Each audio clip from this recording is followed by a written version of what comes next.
I recently replaced the two chassis batteries in my 2020 Ford Transit 350 HD base motorhome and found it not to be as difficult as I expected.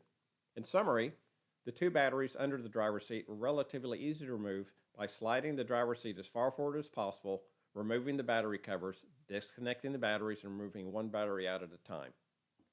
Specifically, I needed a T45 Torx to remove the seat slide stops. I needed an 8mm wrench to remove the battery cover. Then I could pull out the large plastic cover over the batteries. Then a 10mm wrench to disconnect each of the battery connections. I had to be real careful though, because with two batteries, I had to be careful about arcing.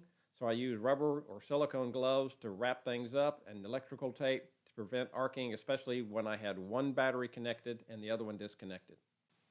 Also, don't forget to disconnect and then reconnect the vent tubes to each battery.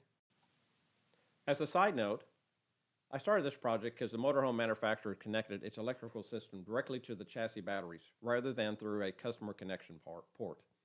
Now, they had their reasons for doing this, but since I was going to convert to lithium house batteries using a DC to DC charger, I preferred to take off from the 175 amp load shedding customer connection point instead.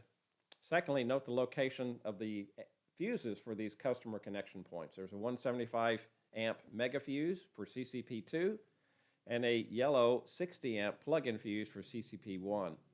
If you ever blow that 60 amp fuse, chances are you're going to have to remove one of the batteries to get to it.